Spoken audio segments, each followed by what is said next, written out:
There was a man once, and fire never hurt him, and no one could explain it.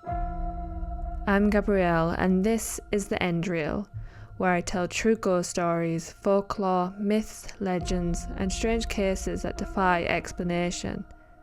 Real accounts retold for those of us who can't help but wonder what lingers after death, and what's waiting just beyond what we understand.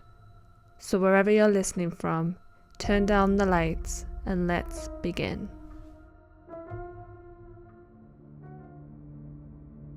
One of the first lessons that most of us learn the hard way in life is that if we touch something hot, we'll get burnt.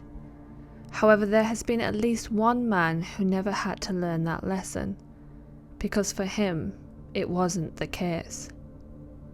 Nathan Coker was born into slavery sometime around 1814 in Hillsborough, Maryland. As a child, his first owner, Henry L. Sellers, sold him to a man named Bishop Emery, who when Coker was in his early teens, leased the boy to a lawyer by the name of Purnell. Purnell was apparently an unpleasant individual, as he mistreated Coker in a variety of ways that included depriving him of sufficient food. Unsurprisingly, this resulted in Coker being constantly hungry, which in turn led to him getting inventive in obtaining food. It was one such incident that led him to discovering his unusual ability. As Coker himself later described, "I shied around the kitchen one day, and when the cook left, I shot in, dipped my hand into the dinner pot, and pulled out a red-hot dumpling. The boiling water did not burn, and I could eat the hot dumpling without winking. So after, I often got my dinner that way. I as often got the hot fat off the boiling water and drank it. I drink my coffee when it is boiling, and it does not give me half so much pain as it does to drink a glass of cold water. I always likes it just as hot as I can get it."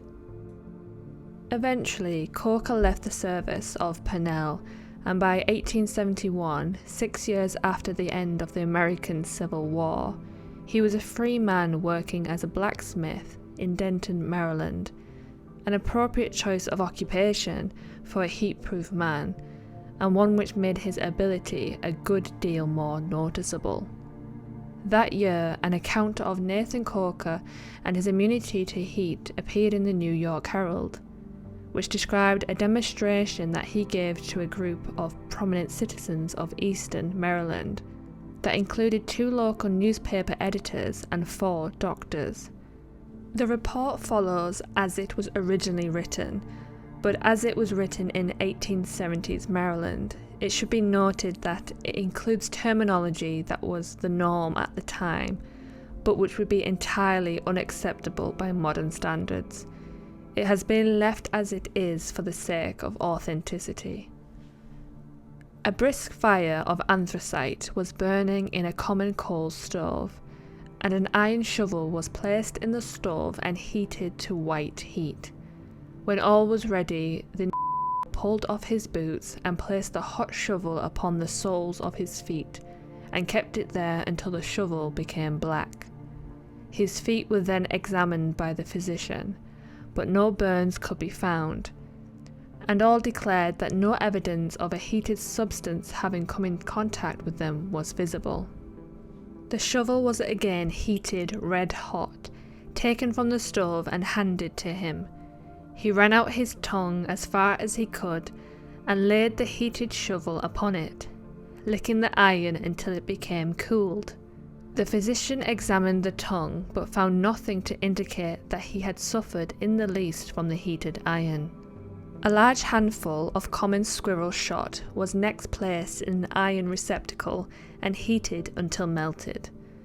The then took the dish, poured the heated lead into the palm of his hand, and then put it into his mouth, allowing it to run all around his teeth and gums.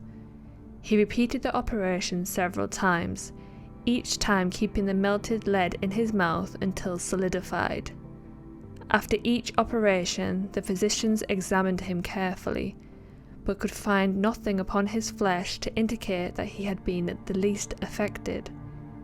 Then he deliberately put his hand into the stove, which was a very hot fire, and took therefrom a handful of hot coals, and passed them about the room to the gentlemen present, keeping them in his hand some time. Not the slightest evidence of a burn was visible upon his hand after he threw the coals back into the stove. The newspaper report also described other feats of Coker's, including working a red-hot iron without using tongs. But as amazing as all these things were, and are, to others, to Nathan Coker they were just a normal part of his life. He wasn't an entertainer or any sort of supposed mystic. He was a blacksmith, and his immunity to heat was merely something that came in handy when working. In his own words, "I often take my iron out of the forge with my hand when red hot, but it don't burn. Since I was a little boy, I have never been afraid to handle fire." Thank you for listening. If you enjoyed this episode, make sure to subscribe and leave a comment below with your thoughts. It helps more curious souls find their way right here. New episodes drop regularly, each one a dive into the strange, the haunted, and the things we were never meant to understand. Until next time, keep your lights low, your curiosity high, and stay tuned for the next episode of The End Reel.